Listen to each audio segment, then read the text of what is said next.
I have to begin by thanking Rose, of course, because she's the principal author of When the Sky Fell, and it was her urging that got us to take the things that we were doing in our study and put them into book form. So if Rose hadn't done that, I wouldn't be here today. So it's to Rose, I thank. We all know that the greatest mass of an iceberg is hidden unseen beneath the surface of the water. And likewise, underlying the search for Atlantis lie many deep prejudices. I believe that Plato's account of Atlantis is a holographic fragment, a sliver of a once common view of the world.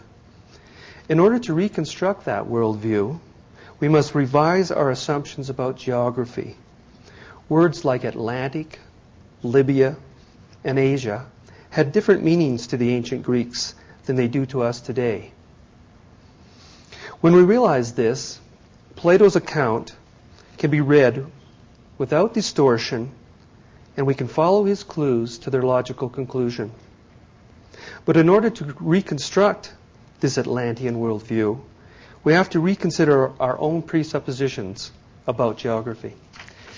Here's a map of the Earth centered on North America.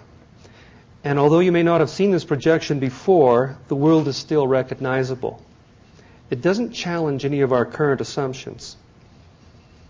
North is up, as it has always traditionally depicted. And I should say this is only a tradition because there's no such thing as up in outer space. Notice how this north is up perspective causes the oceans to appear as distinct bodies of water. The Pacific and Atlantic seem to be entirely different oceans. This north is up viewpoint also highlights the separateness of the continents. Now I'd like to show you a map of the world showing south in the up position. Plato's account of Atlantis places the lost continent in what he calls the real ocean. And we can see what he means in this U.S. Naval Antarctic Support Force projection of the world as seen from Antarctica. Notice that all the oceans that we know today, the Atlantic, the Indian, the Pacific, are really one ocean. Oceanographers recognize that the planet has one ocean. This is a geographic fact, and it's a fact that's recorded in Plato's account of Atlantis.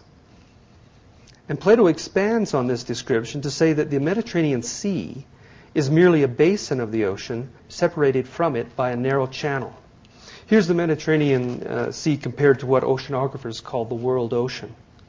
Seen from this perspective, it is certainly accurate to say that the Mediterranean is really part of the real ocean, separated from it by a narrow entrance at a place what we call the Strait of Gibraltar. Seen from Antarctica, the rest of the continents of the world form a ring around the real ocean. Here's Africa, South America. This is the eastern half of North America. And then there's Asia. And then we have the western half of North America. So this perspective is a little bit different, but it is a perfectly legitimate and accurate description of the Earth's geography. Plato talks about the whole opposite continent, a phrase that makes sense when we see this from Antarctica. It is this whole thing that goes around the ocean. And the whole opposite continent is the thing in Plato's account that has never been understood before. Most researchers treat it as gibberish, or they imagine that it refers to America. But America is only a fragment of the whole opposite continent. Plato acquired the record of Atlantis from his ancestor Solon. As I said, the ancient Greeks used different terms for their geographics than we do today. In Solon time, the Earth island was divided politically into Europe, Libya, and Asia. Libya included all of North Africa. Asia was an area which we call the Middle East. I will be returning to the size of Libya and Asia in a moment, but I want you to notice that surrounding this Earth island was a vast body of water which the Greeks called the Atlantic Ocean. And it went all the way around. Sure, it's to the west here, and that's what the Atlantic came to mean. But it also was to the south and the east and to the north. So in its true historic sense, Atlantic was a much larger body of water than what we call it today. At the westerly extreme of the Mediterranean is what the Pillar of Hercules, what we call the Strait of Gibraltar. It was a narrow entrance which separates the Mediterranean Sea or basin from the outer ocean. The Pillars of Hercules was the limit of the known world. What lay beyond it was unknown. Plato describes Atlantis as a mountainous, high-altitude island larger than Libya and Asia combined. That would make it slightly larger than the lower 48 states. Antarctica, like Libya and Asia, is slightly larger than the U.S.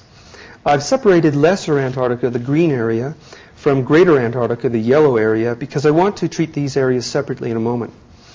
The mere fact that Plato tells us that the Earth contains a vast island continent the size of Antarctica is amazing in itself. He goes on to give a most interesting clue. He says that the whole island continent was high above sea level. And this is also true of Antarctica. Antarctica, as you can see, is by far the highest altitude continent on our planet. The Egyptian priest spoke to Solon about Atlantis in terms he could understand. He passed on an account of the Atlantean worldview from the perspective of somebody standing on the shores of Atlantis. In this map, we see the world as it would have looked like from Atlantis. The ocean is lower at this time, as it was nearly 12,000 years ago. Here's England as part of the mainland. Japan is it has an inland sea, but is connected to Asia. New Guinea and Australia, and Tasmania even, was part of one landmass. So Antarctica is depicted in its former ice-free state here. And notice the accompanying islands here. Now I'm going to go to the words that Plato uses to describe the location of Atlantis. And these are the words that every search upon Atlantis is based. This island was larger than Libya and Asia together, and from it seafarers in those days could make their ways to the others, islands, and thence to the whole opposite continent, which encircles the true outer ocean. The waters within the channel just mentioned are manifestly a basin with a narrow entrance. What lies beyond is the real ocean, and it is land enclosing the ocean which should rightly be called a continent. So I believe that Plato's account is not a figment of his imagination. It's a fragment from a lost world. But it's not the only clue that we have for locating Antarctica to Atlantis. In 1665, the German Jesuit priest Athanasius Kircher published Mundus Subterraneus, a massive book which included a reproduction of an ancient Egyptian map of Atlantis. The map had been stolen from Egypt by the Romans, probably after the fall of Cleopatra. Now, when this map came into Kircher's possession, he didn't have an accurate globe with which he might compare it. So let's look first at how he saw it.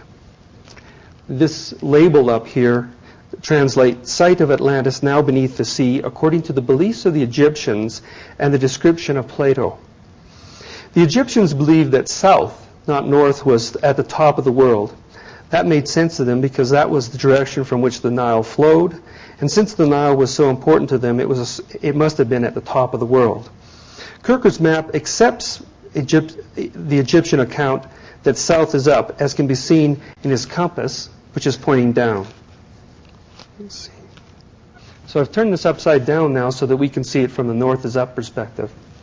Kircher believed that this map represented Atlantis as an island in the North Atlantic Ocean between Spain and Africa and America over here. But what if Kircher got it wrong? What if the limited geographic knowledge that he had at his disposal caused him to place Atlantis in the wrong place? Let's imagine that we have just excavated this ancient Egyptian map from beneath the paws of the Sphinx. And it is our task to discover how it fits into the planet's geography. If we remove Kircher's labels and symbols, we can see more clearly what he must have had at hand in 1665. Here's what Kircher must have been working with. Now, if we search the globe for a place that might fit this configuration, we find a near-perfect match in a place where south is naturally up. Here's Kirker's Egyptian map of Atlantis compared to a modern geophysical globe showing south in the up position. The present shape of the ice-free Antarctica as depicted in this modern view is based upon the current ocean level, not that of 9,600 BC. Atlantis did not actually sink beneath the waves. Instead, as the old ice caps melted, the ocean level rose, covering some of the continent's permutations. Further distortions in the modern map, compared to Kirker's, are the result of the weight of today's Antarctic ice sheet. This immense blanket of snow and ice depressed parts of the continents, causing more and more land to fall beneath the ocean level. I believe that the Egyptian map of Atlantis represents in size, shape, scale, and position an ice-free Antarctica. But what had happened? How did Atlantis become Antarctica? When Solon was in Egypt, he spoke with one of the most learned Egyptian priests who told him the story of Atlantis. And he tried to get out of the priest's knowledge of the Egyptian past. And he started bragging about the knowledge that the Greeks had. At which point the priest turned to him and said, "O Solon, Solon, you Greeks are always children. There is no such thing as an old Greek. You possess not a single belief that is ancient and derived from old tradition, nor yet one science that is hoary with age." And then he goes on to explain that the story of the flood as told by the Greeks is really only partially complete. And that it is related to the Greek mythology of the story of Phaethon. Now, I don't know if you recall, in Greek mythology, the sun god Helios drove a chariot of flying horses and dragged the sun behind him across the sky each day. And in the story of Phaethon, he allows his son to drive the chariots of the sun. And in the process, because the sun is not strong enough, the sun veers from its ordinary path and sets the world upon fire. And in order to put the fire out, Zeus has to intervene, and he causes a flood. So we have a change in the sun and a flood. Here's what the Egyptian priest said, and I find this interesting because we ordinarily think of Thales as the first scientist. But here's an Egyptian priest who was speaking before Thales, or approximately the same time as Thales was alive. "Many and manifold are the destructions of mankind that have been and shall be. The greatest are by fire and water. But besides these are lesser ones in countless other fashions.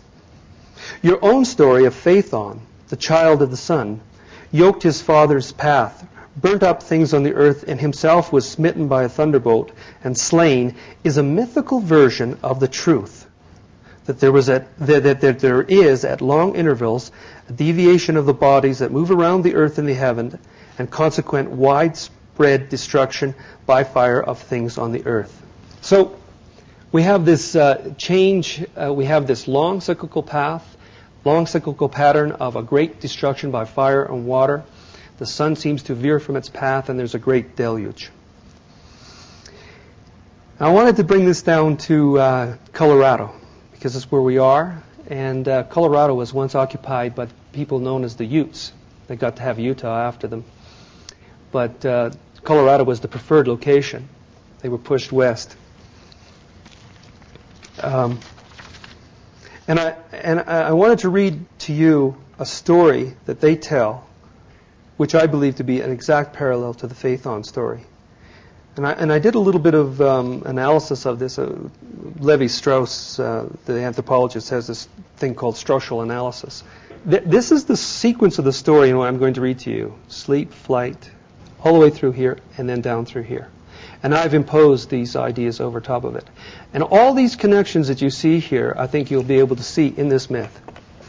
Once upon a time, Taiwats, the hair god, was sitting with his family by the campfire in the solemn woods, anxiously waiting for the return of Taivai, the wayward sun god.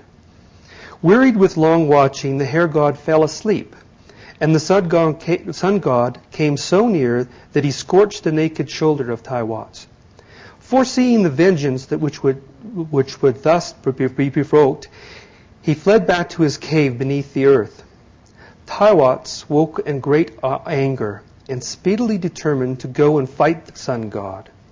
After a long journey of many adventures, the hare god came to the brink of the earth, and there watched long and patiently, till at last the sun god, coming out, he shot an arrow at his face.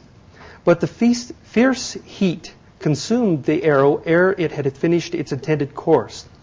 Then another was sped, but that was also consumed, and another, and still another, till only one remained in his quiver, and this was a magical arrow that had never failed its mark. Tiwats, holding it in his hand, lifted the barb to his eye and baptized it in a divine tear. Then the arrow was sped and struck the sun god full in the face, and the sun was shivered into 1,000 fragments, which fell to the earth, causing a great conflagration. Then Tiwats, the hare god, fled before the destruction he had wrought. And as he fled, the burning earth consumed his feet, consumed his legs, consumed his body, consumed his hands and his arms. All were consumed but his head alone, which bowled across the valleys and over the mountains, fleeing this destruction from the burning earth, until at last, swollen with heat, the eyes of the god burst and the tears gushed forth in a flood, which spread over the earth and extinguished the fire. The sun god was now conquered, and he appeared before the council of the gods to await sentence. In that long council were established the days and the nights, the seasons and the years, and the length thereof. And the sun was condemned to travel across the firmament by the same trail day after day until the end of time. Now, you could probably spend hours going over this myth, and there are other versions of it. And all those connections, I just find it the most beautiful myth that I have come across. And I wish that sometime in the future to have somebody from the Utes Nation tell this myth. And we can see how this myth beautifully recreates order out of nature's chaos. The social problems of war and peace were mirrored. The final thing that we get out of this is a wayward sun that sets the earth aflame and a great flood that changes the world utterly. This is the western United States. The Utes were linguistically related to the Aztecs. The Utes are in this area right here. And then as you go south, you get connected to the Aztecs, and it's the Uto-Aztec language. In the Aztecs have the story of Aztlan, the white island that is destroyed in a deluge. As you go north, mythologically, the Utes are connected with the Kootenai that are right in here, and then the Okanagan. I'm going to speak about the Okanagan a little later. All along the western edge of this mountain range, this is all land that's over 1,800 meters in the western United States, are these four mountains. This is Mount Shasta, and I'll be talking about that later, and Mount Jefferson, and Mount Rainier, and Mount Baker. Each of these mountains, incidentally, have a Mount Ararat-like story. But before I get onto that, I also wanted to mention the Cherokee. And I think their myth also mythology is just remarkable. They describe how the world will end. And this is a quote. "The earth is a great island floating in a sea of water and suspended at each of the four cardinal points by a cord hanging down from the sky vault, which is of solid rock. When the world grows old and worn out, the people will die and the cords will break, and let the earth sink into the ocean, and all will be water again." Again. So again, we have this falling sky thing. And for the Cherokee, they give a clue to where this Earth island is. There is another world under this, and it is like ours in every respect. Animals, plants, and people, save the seasons are different. And I believe that's a reference to the Southern Hemisphere. Now, What I've shown you so far is something that I put together in 1976. And it seemed to me that I could reconstruct Plato's account using North American mythology. And I thought Kirker's map was suggestive. And I thought Plato's account seemed to be an accurate depiction of the world as seen from Antarctica. So then I went into the hard sciences of geology, and I encountered this. This is the Antarctic ice cap. The darker colors here are thicker ice, and as you go to lighter colors, it's less. Now, in 1976, when I first looked at this, the encyclopedias claimed that confidently and absolutely that Antarctica had been under ice for 50 to 60 million years. Now, it seemed to me that Plato's account had been amazingly accurate when it came to space, that is, geography. So I decided to treat the question of time, the age of the Antarctic ice cap, as an open rather than as a closed question. In 1990, I was rewarded when two geologists made a discovery that completely reopened the question of the age of the Antarctic ice sheet. An important scientific question that had been dogmatically considered solved had to be completely reconsidered. Working just 250 miles from the South Pole, I think they were just in this vicinity right in here, the geologists found the frozen remains of a forest that was later dated to be 2 or 3 million years old. So it turns out that the encyclopedias of 1976 were wrong by as much as 58 million years. I want you to notice that the ice cap, and this black area here is like nearly 2.5 miles thick, lies on what is called Greater Antarctica, this side, and then on this side, Lesser Antarctica, and South America's over here. The ice sheet is fairly shallow. So I thought, well, that's a curious pattern. I wonder if that could be explained by the snowfall patterns. But here's the snowfall patterns. This is where it's snowing.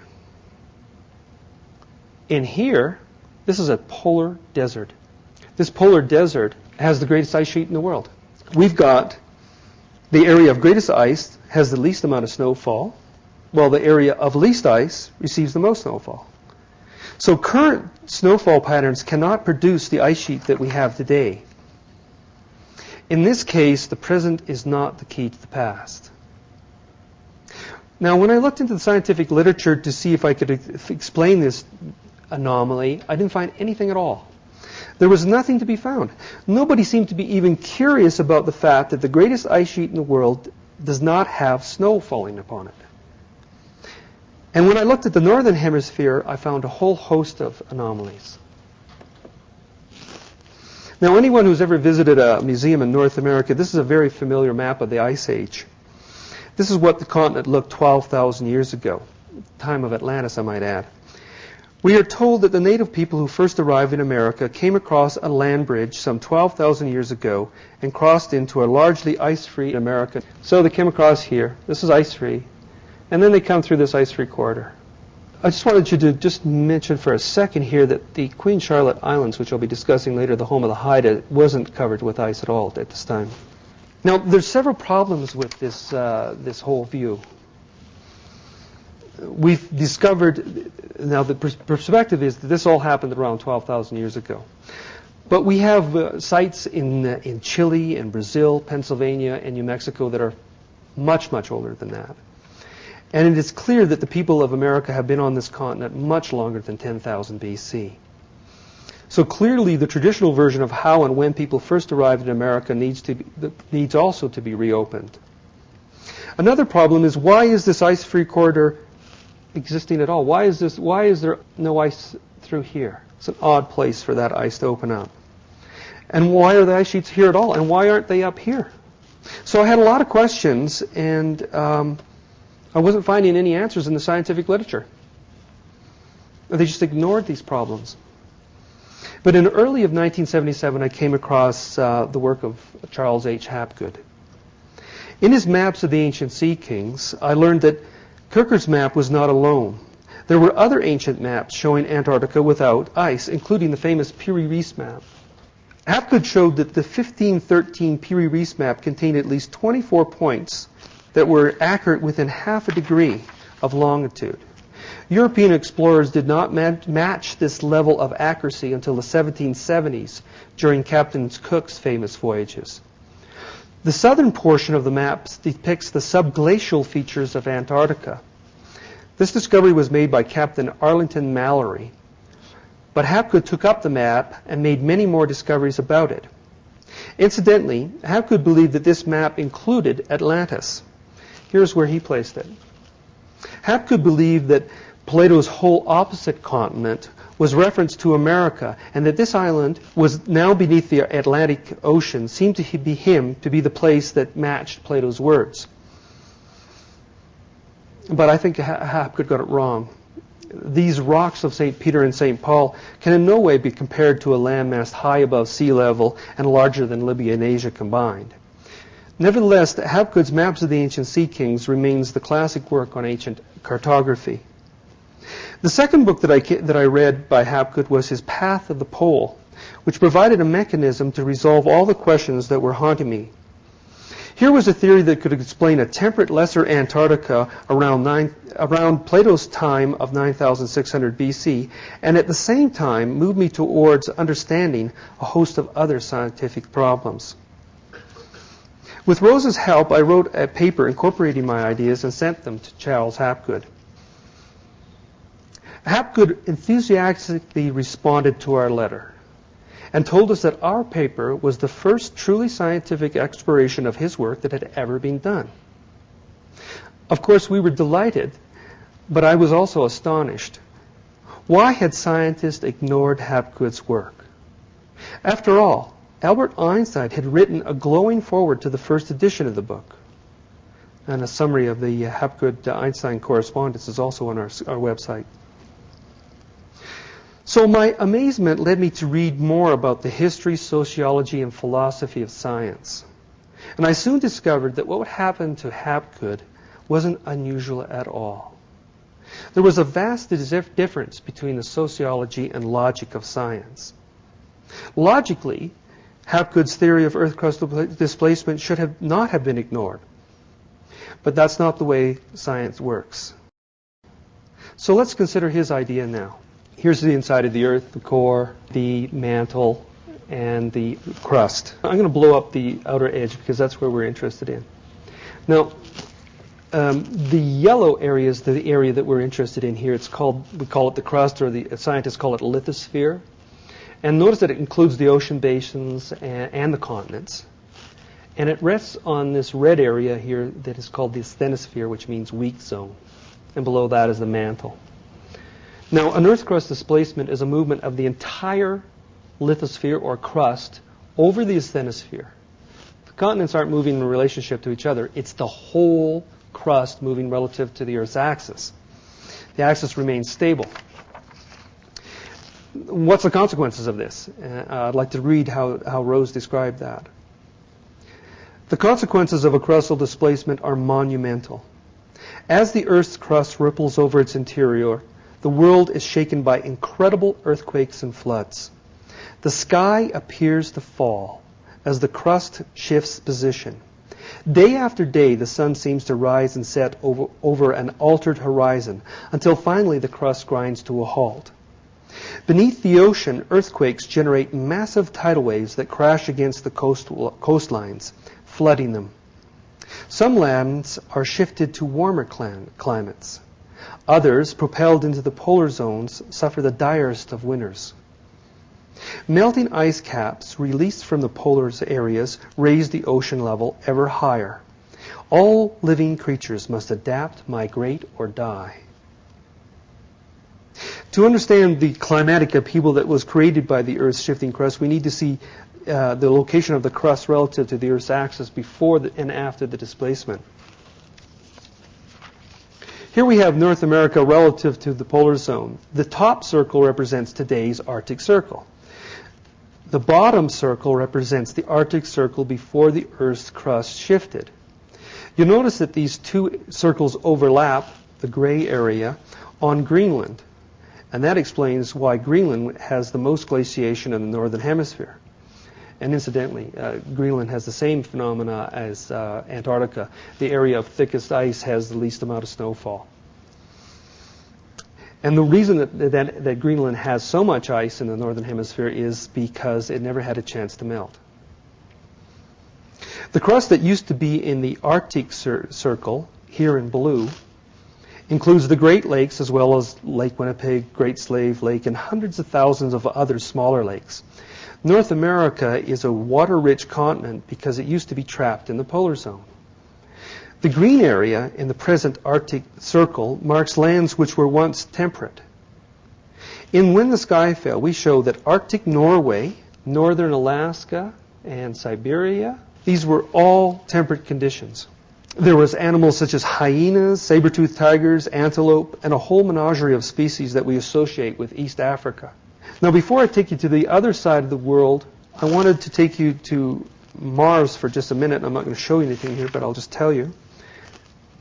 In December of 1985, I read an article in Scientific American which explained a series of mysteries about the surface of Mars by assuming that the whole crust had undergone an abrupt displacement. You can imagine how excited I was, and I had only wished that Hapgood had lived to see his idea being applied to another planet. To support the idea of a crustal displacement on Mars, Dr. Peter Schultz of Brown University examined the planet's craters. Asteroids or comets that impact within the polar zones have characteristic crater signatures because they land on thick deposits of dust and ice that accumulate only at the poles. Schultz scanned the Mars in search of craters exhibiting these polar features outside the polar zone. He found 2 such areas and wrote, "These zones are antipodal. They are on the opposite faces of the Earth. The deposits show many of the processes and characteristics of today's poles, but they lie near the present-day equator." Now, if the antipodal argument is offered as evidence of crustal displacement on Mars, then we should at least consider it here on Earth. So now let's look at the former position of the Earth's crust in the southern hemisphere. Here we have the southern areas that are antipodal to the ones in the north. The blue area in the South Indian Ocean is antipodal to the lakes that occupy most of Canada. Right in this area, right about there, is this island called Heard Island. And it is still covered with snow today, a great ice sheet. And it's not snowing there a lot. And it's exactly antipodal to the province of Saskatchewan in Canada. Both areas are exhibiting unexplained polar features, ice in the case of Heard Island, or lakes in the form of in Saskatchewan. That's the criteria that they're using on Mars to determine that the crust moved on Mars. Greater Antarctica, in the gray area here, has so much, and this is where all the ice sheet was, as you recall. It has so much ice because it was in the Antarctic Circle both before and after the displacement. And Lesser Antarctica has such a small and shallow ice sheet because it was once temperate. And it is antipodal to an area of the globe that was teeming with life in Arctic Norway, Alaska, Siberia, and Beringia.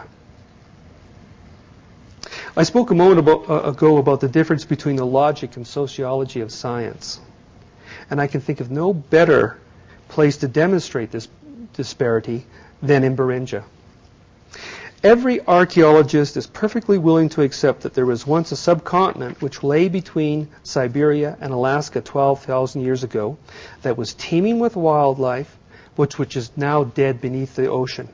But anyone who entertains the notion that the same thing may have occurred on the exact opposite side of the Earth is breaking a taboo. To speak of a lost continent in the north, yet to deny one in the south, defies logic. And I think that point is very clear when you ask any archaeologist about Beringia. They accept it. Could the same thing happen on the other side of the Earth? Unthinkable. All these animals that died, too, need to be explained as well. And this area I call the Ring of Death is the area that shows of the globe that experienced the greatest latitude change. It also happens to be where all the animals died. So all through this area here, these areas here are experiencing massive extinctions. But over here, you're not getting extinctions. So there's a pattern there. You get, in Africa, elephants and lions survive, but in North America, the same animals, similar animals, die off. Now I'd like to return you to Ice Age America for a second. Before the displacement, the North Pole was up here. This is north, what we today call east. So for people to move from here, across Beringia, down to California, for example, they're moving from west to east. They're not doing this big north thing and then down through the ice-free corridor. America is part of Asia. It's a continuous landmass. It's as old as Asia. The people who have been in America are as old as the people who have been in Asia. It's no big deal to get to America when the pole is in a different position. And we believe that the people of the native people of America have been here for as maybe 80,000 years. Certainly, there's good evidence for 55,000 years and 40,000 and 30,000, but as long as 80,000 years ago, they may have been here. And this is absolutely a taboo to say in archaeology, where most people are still sticking to 12,000. This is Mount Shasta in California, as captured by photographer Robert Mackenzie. The Shasta believed that Mount Shasta was a refuge for their ancestors at the time of the flood. They climbed the mountain to escape the rising ocean. So this implies that they were there when the ocean level changed. And we all know when the ocean level changed, 12,000 years ago. And we have two different types of stories in America. We have the stories of people climbing mountains, Mount Shasta and Mount Jefferson.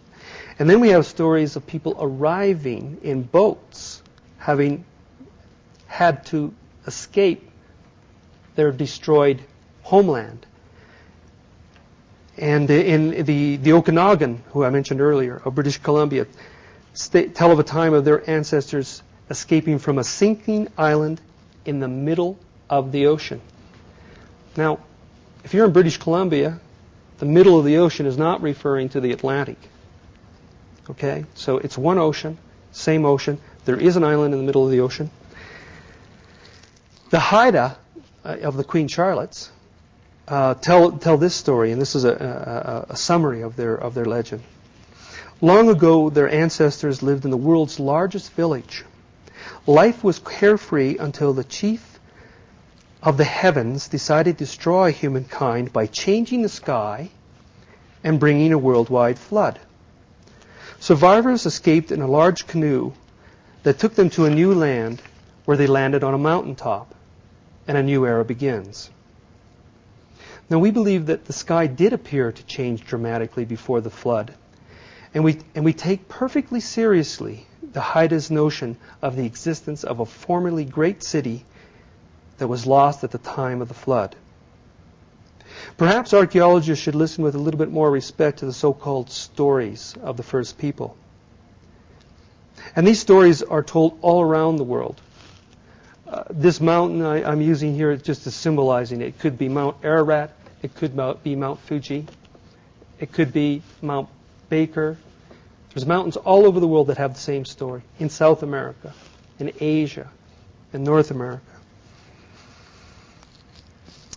In Japan, in 681 AD, the Emperor Temmu ordered the Guild of Narrators to record the most ancient myths. The resulting book, the Kojiki, told of a time when the earth was very young, and the first land, called Onogorojima, lay near the North or South Pole. Now, I believe that Onogorojima and Atlantis are different names for Antarctica. Now, I realize that these are bold claims, and I think I did present some extraordinary evidence for the reality of an Earth crust displacement in my 1981 article in the Anthropological Journal of Canada. And a copy of that's in the appendix of our book. The problem of the origins of agriculture is this. For hundreds of thousands of years, people had been living by gathering and hunting. And then suddenly, around 9,600 BC, the very date that Plato gives for the destruction of Atlantis, on different continents, using different crops, agriculture appears. It's just like a drop. Suddenly, we've got agricultural experiments. Now, they don't all stick with it, but the earliest experiments all date to that time. Now, I saw the Atlanteans behind this, but I couldn't use that word if I wanted to be published in the scientific literature, so I wrote up my article, and I gave an ecological argument for the origins of our agriculture. And I'd like to show you now just the highlights of that argument. What we have here is what I call the Horn of Plenty, which really is the Tropic of Cancer is the bottom part of it, and the old Tropic of Cancer is the northern part of it. In this one area, all, I emphasize, all of the old world civilizations first appeared. And virtually all the plants and animals that were domesticated in this one zone. Even though you've got places like Europe and Russia, which today produce incredible amounts of agriculture, everything is derived from this one zone. And as you go through this zone, the widest area here is right through here, China. And China has the greatest number of crops. You go on to India, they have the second highest number of crops.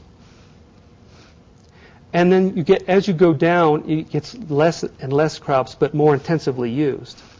Just to say a little bit about China, we've lost so much from China, and I'm sure that we will find in the future things from China and Japan that are much more ancient than is currently believed. But I'd like to go to India because we have a wonderful person here who began the whole stuff on precession, did a lot of work in that area. Paul Gangadhar Tilak. He was called the beloved leader of the people. Gandhi actually took up the ideas that Tilak developed. This is the first nationalist for India. He devised the idea of passive resistance.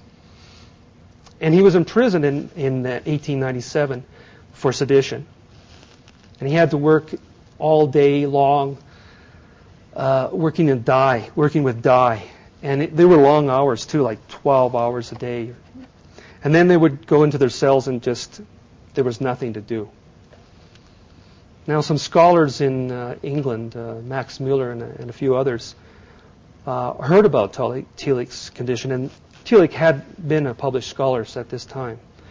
And they petitioned the Queen Victoria, to allow Tilak to read. So he got a light bulb. And but they wouldn't give him anything of current nature because he was a leader, and they didn't want him to know what was going on. So what he did is he got the Vedas, and he spent every night reading the Vedas for years.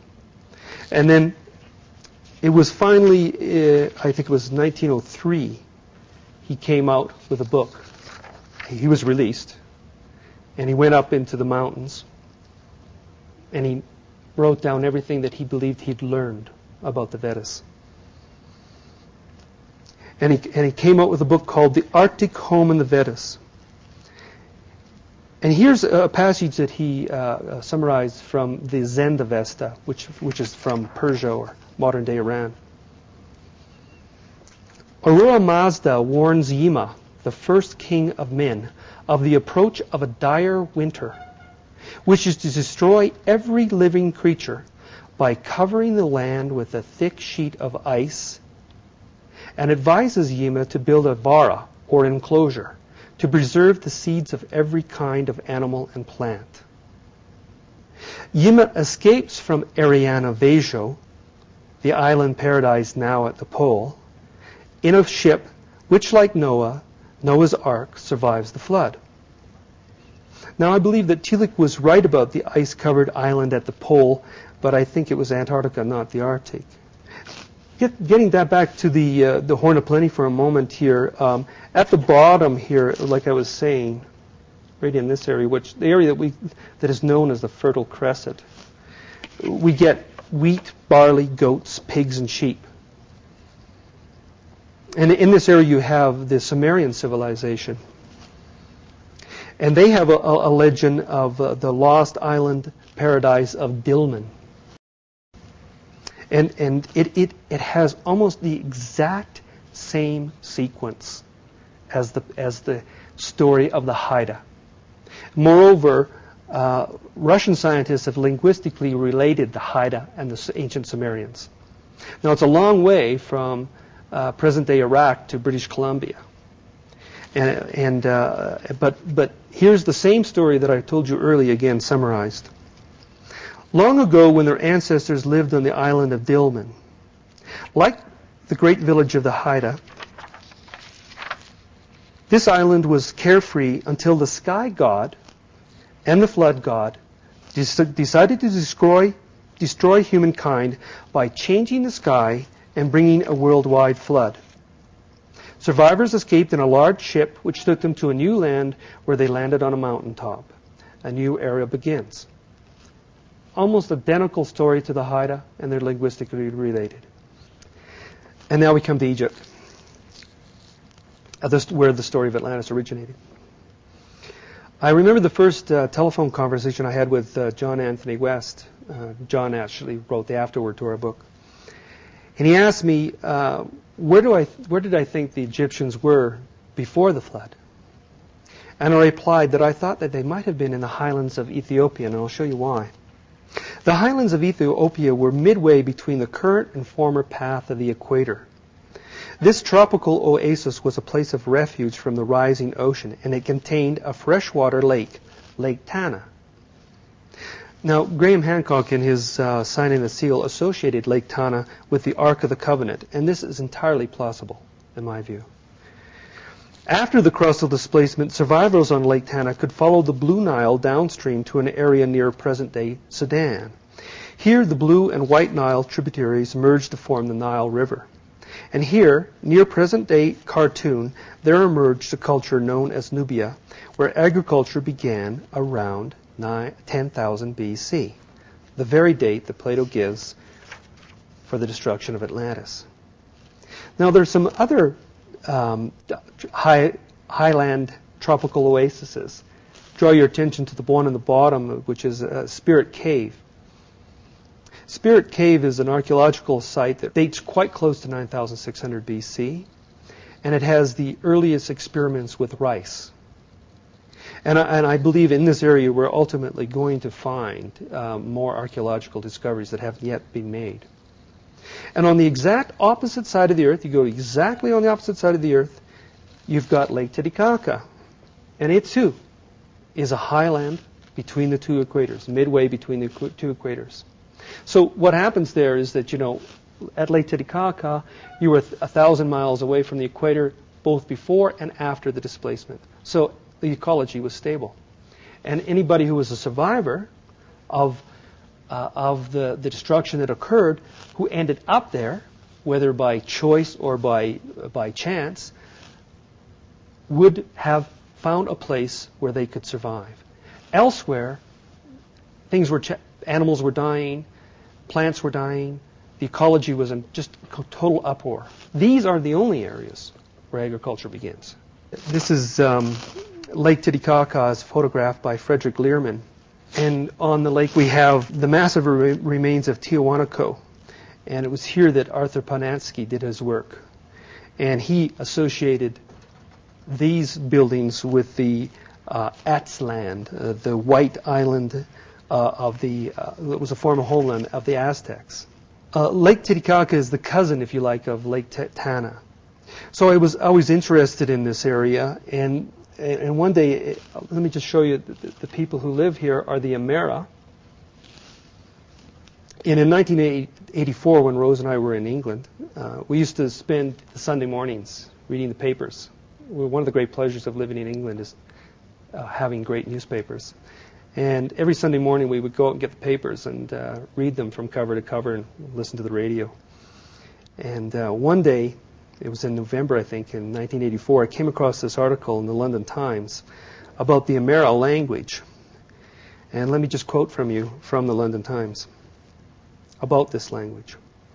Amera is rigorous and simple, which means that its syntactic rules always apply and can be written out concisely in the sort of algebraic shorthand that computers understand. Indeed, such is its purity that some historians think that it did not just evolve like other languages, but was actually constructed from scratch. An artificial language. It would be hard to imagine how and why the Amera would find time to invent a language. Such a development was much more likely the product of an advanced civilization like that of Atlantis. I am convinced that the Amera language is another holographic fragment from a lost world. This artificial language, which doesn't evolve and remains pure, may just be a key to both our past and our future. I mentioned here that they're using trivalent logic rather than binary logic. And I believe that that's the next generation of computers will go that way. But we'll see. If they do, it would be very useful to have young people who are interested in computers learning Amera, because they might very well be able to make some scientific breakthroughs in computer science. Now, our belief in progress locks us into a linear notion of time. We see ourselves progressing towards the future, leaving the past behind. But this is only a modern fixation, a deep assumption of how to view time.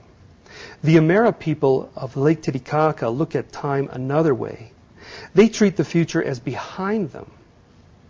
They consider the future a hidden place that they can't see, a place that they will inevitably arrive at, but need not focus on.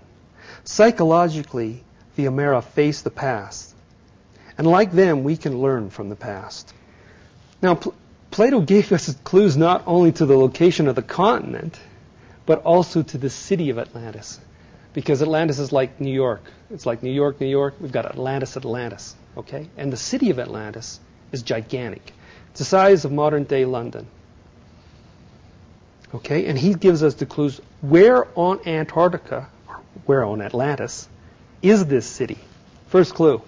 Midway on the seaward side toward the islands.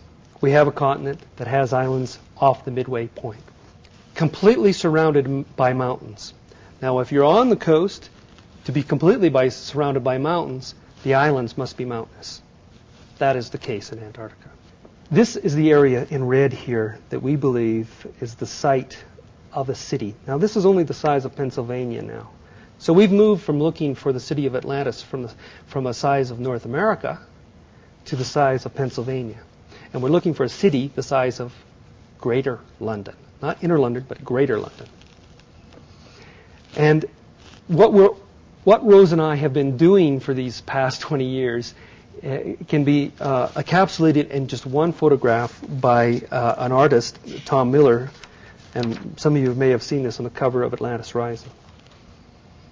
That is excavating the remains of a long-lost yet advanced civilization. Who knows what we will find in their libraries? Who knows what we'll think of their art and their sciences, their religion? Is there wisdom there? I'm convinced no matter what we do, we find there, it will completely revolutionize our concept of time. The present need not be the only key to understanding time. It is not too late for us to listen to the wisdom of the ancients. The past can enrich and even guide our future. It is a key to our present and the future. And that's it. Thank you.